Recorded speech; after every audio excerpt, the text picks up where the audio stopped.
Hili eneo la Temple Mount ambalo Waislamu huliita Haram al-Sharif lina asili kadhaa za kihistoria ambazo mara nyingi hazizungumzwi sana, lakini zinaelezea kwa nini mgogoro wake ni mkali hadi leo. Juzi kuna clip ya zamani ambayo ilikuwa inasambaa mitandaoni ikimwonyesha rabi mmoja wa Israeli akiwa anasema kama ingekuwa juu yake angepiga msikiti wa Al-Aqsa na kusema ni kombora la Iran.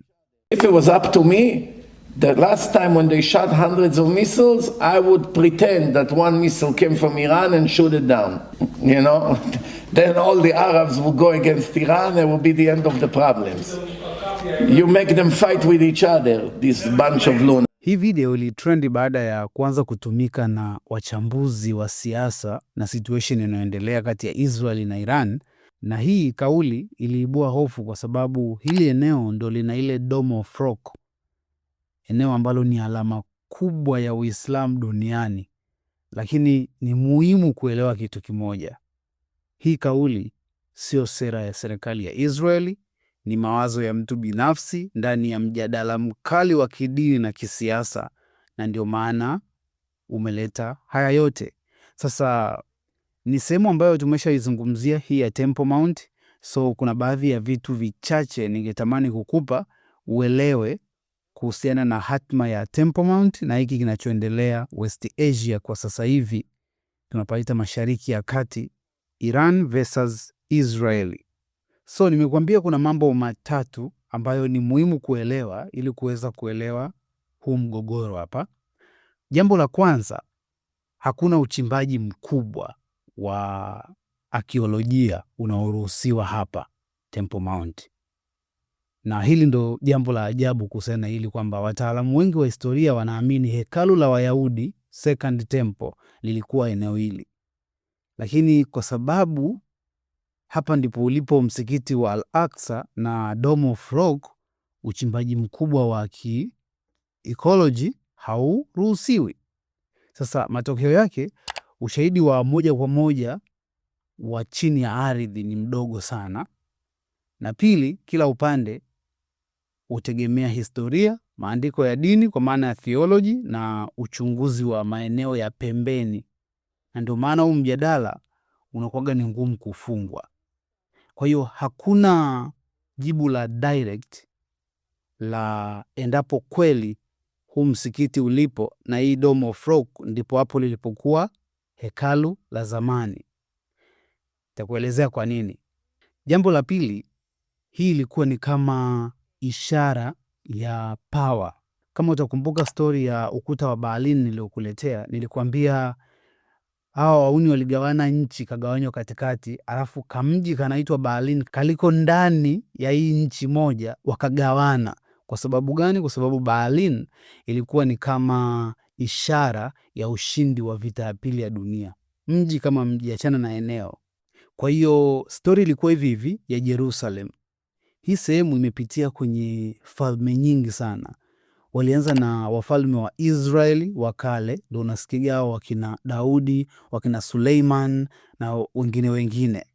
Alafu baadaye ndio ikaja Roman Empire. Warumi hawa, wauni wametokea zao Ulaya, wakakinukisha wakasambaa kule, ndo waliharibu ili hekalu mwaka 70 BK. Sasa hawa jamaa Warumi ndo zile story nyingi unasikiaga ndo hao walimtesa Yesu, vitu vingi vilitokea. Baadaye sasa zikaanza kuja dola ambazo ni za Kiislamu.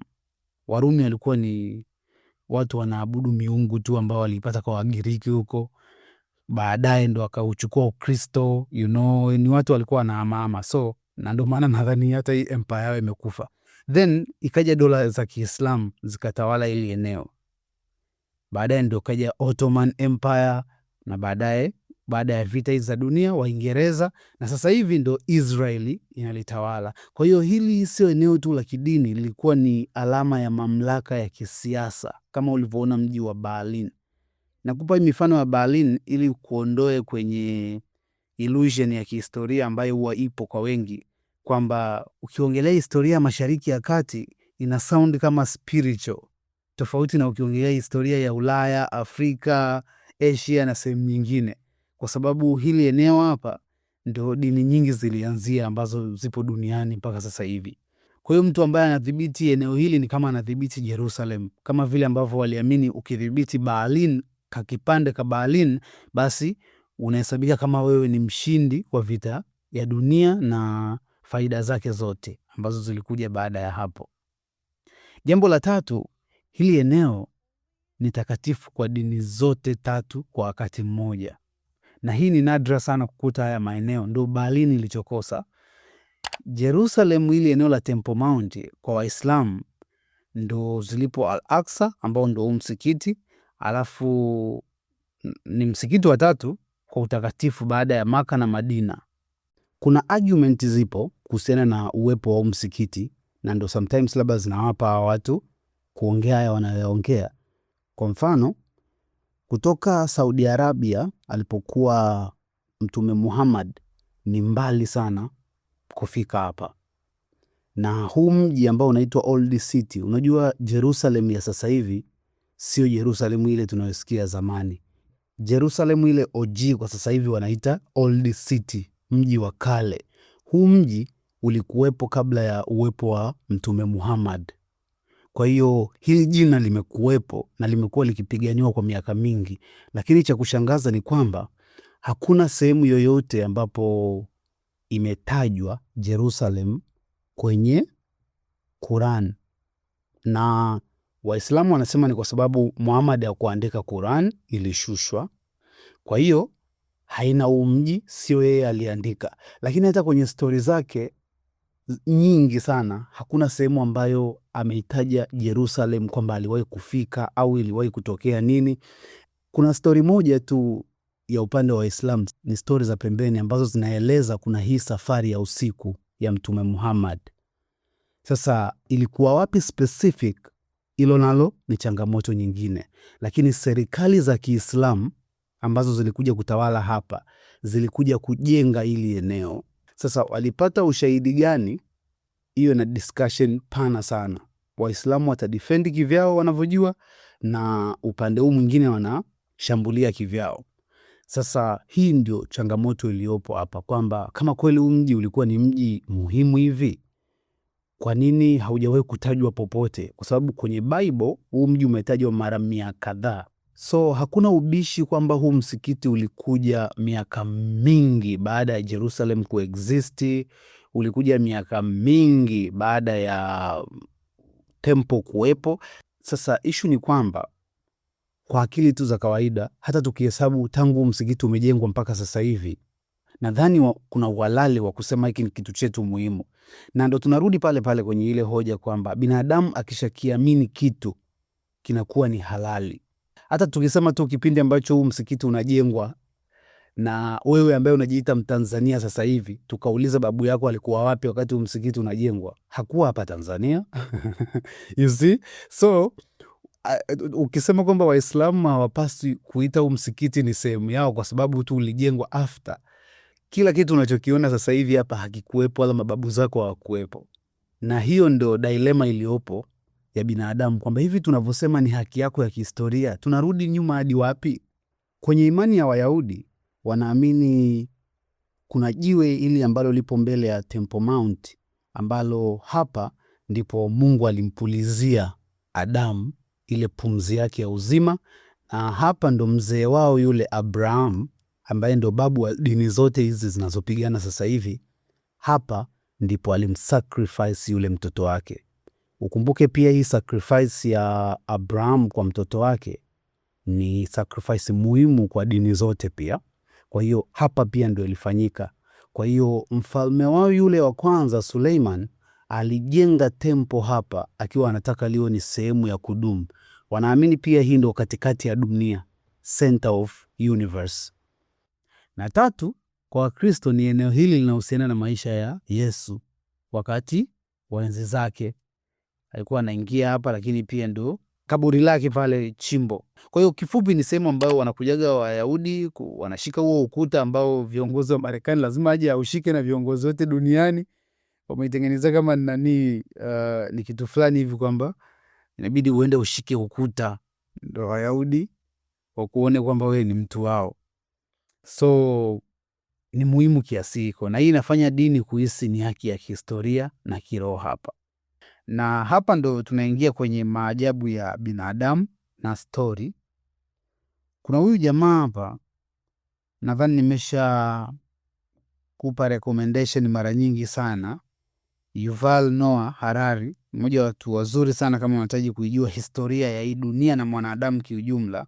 Alikuwa anaelezea jinsi ambavyo maendeleo halisi ya binadamu na hapa tulipo hayakuletwa na viwanda, hayakuletwa na vitu vyote tulivyowahi kubuni, yaliletwa na kukua kwa teknolojia ya mawasiliano. Yaani zamani binadamu walikuwa wanashindwa kuwasiliana, kwa hiyo ilikuwa ni ngumu kufanya vitu vingi. So akatoa mfano, ukitaka kutengeneza bomu la nuclear, maana yake ni kwamba unahitaji zile fact za physics, lakini unahitaji zaidi watu ambao wataweza kuwasiliana, walete chakula pale kwa sababu wanasayansi watakula. Kutengeneza project yoyote ile, hata kama ni ya kisayansi, nyuma yake inahitaji watu wengi sana. Imagine hata haya madude tunayaita data center, ambayo ndio yanachakata mambo yote tunawafanya. Hata hii video unaitazama hapa au kusikiliza, na yenyewe wale madude yanahitaji maji safi. Sasa hayo maji yanatoka wapi? Maana kuna watu ambao hawahusiki na sayansi, wanahusika na maji. Kwa kuna mawasiliano inabidi yafanyike hapo. So communication ndicho kitu kimefanya maisha ya binadamu yameshamiri kama ambavyo tunayaona. Sasa kupitia communication, kitu ambacho kinaunganisha watu ni story. Kwa hiyo hii ni dunia ya story.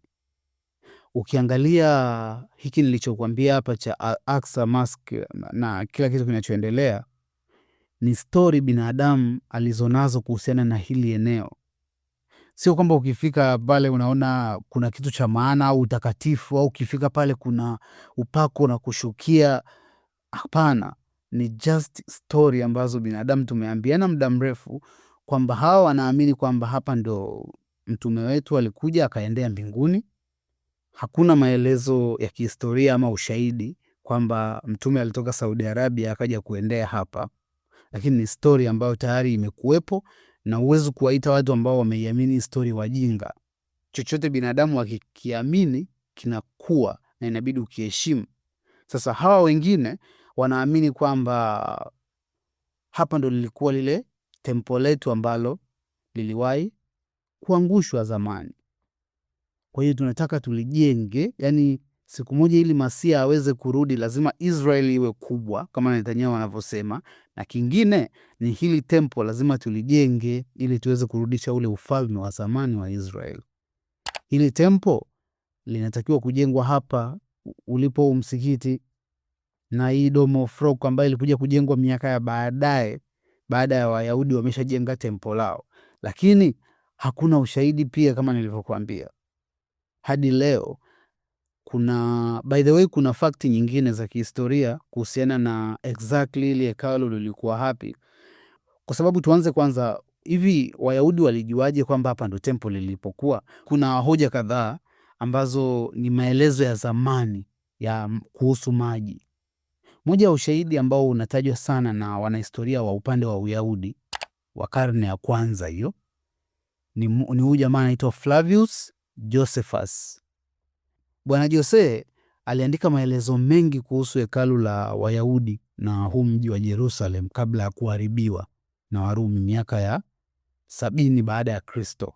Inaitwa Siege of Jerusalem 70 CE. CE ni common era, yani hizi nyakati tulizonazo. Sasa hivi ni 2026, ukirudi nyuma mpaka mwaka 70 kama 70, huo mwaka sasa ndio walivuruga ili tempo. Sasa kuna huyu jamaa, ni maandishi ya kale sana, anaelezea maisha ya before. Sasa kwenye haya maandishi anaelezea kwamba kulikuwa kuna chemchemi ya maji karibu na hekalu, na maji yalikuwa yanatumika kusafisha madhabahu ya damu ya sadaka. Unajua zamani walikuwa wanachinja sadaka zao zilikuwa za kuchinja. Kwa hiyo damu zile kuna pembeni kuna chemchemu ambayo walikuwa wanasafisha. Sasa na hapa ndo tatizo linakuja kwamba Temple Mount ya sasa haina chemchemu ya maji ya asili. Chemchemu kubwa ya karibu ipo sehemu wanaita Gihon Spring, ambayo iko kusini zaidi huko kwenye mji wa Daudi, City of David. Sasa hii ndio inafanya watafiti wa ekolojia wanasema inawezekana hekalu lilikuwa karibu na Gihon Spring na sio juu ya Temple Mount. Hoja ya pili ni ukubwa wa Temple Mount. Kwa fakti kadhaa za kihistoria, kuna taarifa nyingine zinasema kwamba huenda hii Dome of Rock ipo juu ya kitu kingine, kama either ilikuwa ni jiwe au mlima tu, Kwa hiyo kuna huo uwalakini ambao upo, na hii ndio inakuja sasa kwenye ishu ya kwa nini watu wanahisi sasa hivi Israeli inaweza kabomoa hili, na kwa nini Israeli haikuwahi kubomoa hii Al-Aqsa miaka yote, kwa sababu sisi tunajua kwamba hawa jamaa wameshikilia lile eneo, hakuna anayewaambia kitu, na mpaka sasa hivi ipo chini yao. Kwa nini? Baada ya Six Day War ile, Israeli ilichukua udhibiti wa East Jerusalem, na kwa mara ya kwanza baada ya karne nyingi nyuma, hii eneo la Temple Mount likawa chini ya jeshi la Israeli. Askari wa Israeli walifika mpaka hapa msikitini na kwenye Dome of the Rock. Kwa baadhi ya viongozi wa kidini wa Kiyahudi, hilo likawa kama kurudi kwa hekalu. Kwa hiyo ikaonekana, oya, tumerudisha hekalu letu. Lakini hawakubomoa huu msikiti kwa sababu kuu tatu nzito. Kwanza, hofu ya kuwasha vita ya kidini ya dunia. Wakati huo ukumbuke, kulikuwa na mamilioni ya Waislamu duniani na nchi zenye nguvu. Viongozi wa Israeli walijua kwamba wakibomoa Al-Aqsa kungeonekana kama vita dhidi ya Uislamu. Kwa hiyo ingeweza kusababisha kwanza vita kati ya Israeli na nchi nyingi za Kiislamu wakati huo, na ukumbuke zilikuwa na nguvu bado, sio kama sasa hivi. Maandamano ya duniani kote na uwezekano wa jihad dhidi ya Israel, ambayo ni vitu hawakuwa navyo tayari. Kwa hiyo kisiasa ilikuwa ni hatari sana kwa usalama wa nchi. Lakini jambo la pili ni uamuzi wa kimkakati wa waziri wa ulinzi wakati huo, Moshe Dayan. Siku chache baada ya ushindi wa ile vita, Dayan alifanya uamuzi ambao bado unaathiri mfumo wa Jerusalem hadi leo, kwa sababu Israeli alisema itadhibiti usalama wa hili eneo lote, lakini Waislamu waendelee kusimamia misikiti. Na huu mfumo ndo ulitengeneza taasisi zinaitwa Jerusalem Islamic Waqf, na hii ndo status quo ama hali ya mambo ilivyo ya Temple Mount, kwamba kiulinzi Israeli ndo inasimamia, lakini kiutawala wa ndani ni Waislamu wanasimamia. Sababu ya tatu zilikuwa ni sababu za kidini ndani ya Uyahudi wenyewe, kwa sababu cha kushangaza, hata viongozi wa dini wa Kiyahudi hawakutaka kubomoa msikiti huo wakati huo, kwa sababu kwanza, kulingana na sheria za Kiyahudi wanaita halaka, mahali patakatifu pa watakatifu ya ili hekalu bado halijulikani kwa uhakika kama nilivyokuambia. Lakini pia mtu asiye safi kidini haruhusiwi kuingia hilo eneo. Kwa hiyo baadhi ya marabi waliogopa kwamba kujenga hekalu bila kujua mahali sahihi kungekuwa dhambi kubwa. So hizi stori nyingine zote unazoziona ni stori ambazo ni more of wanasiasa na ile idea ya mamlaka, kwamba nikimiliki ile eneo sasa tumesimamisha mchongo mzima, lakini wanatumia ile sababu yetu ya kuishi na kutawaliwa na stori. Binadamu akiamini stori fulani anaweza kaifia.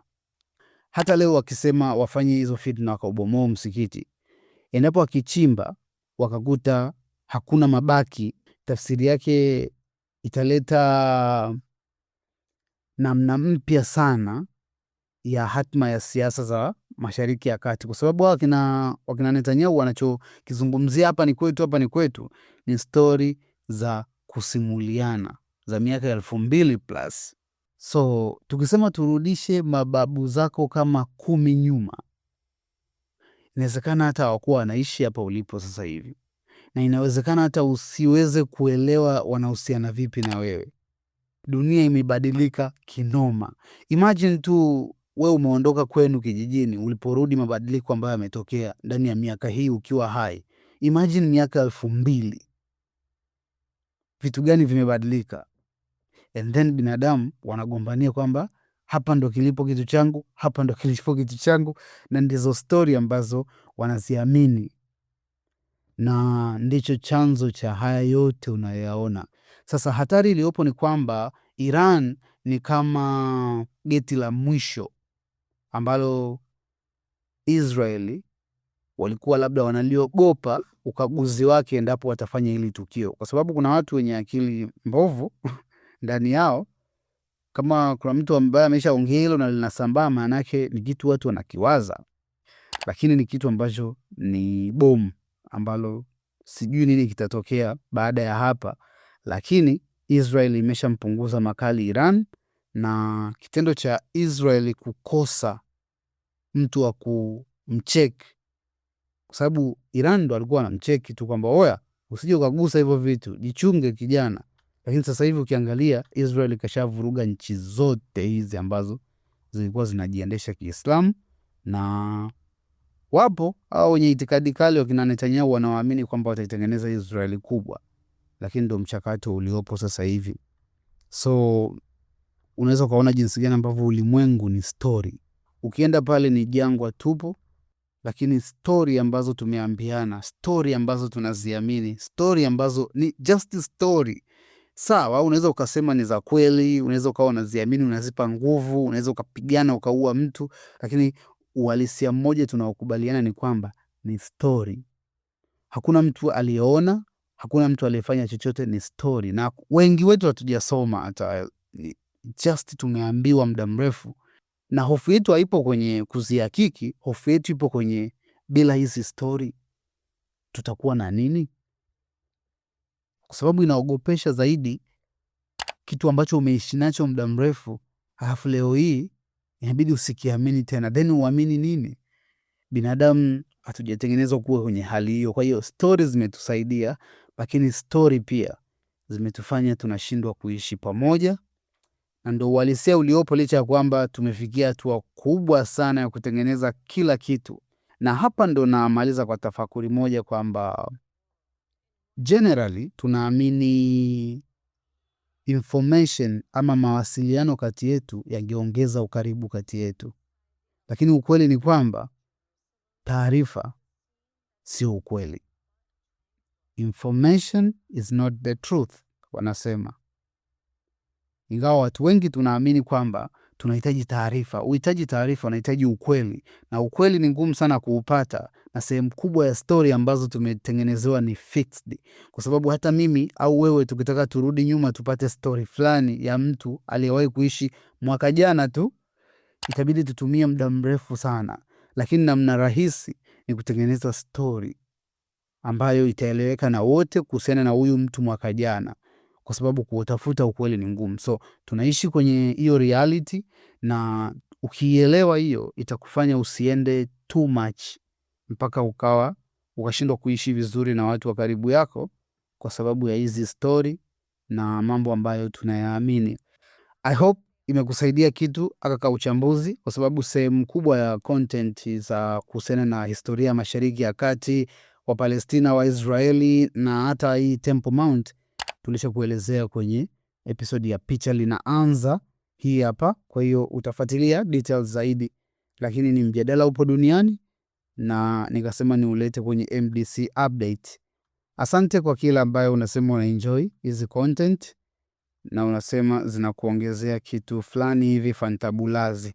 Naitwa Grayson Gideon, makinika na MDC, taarifa na maarifa.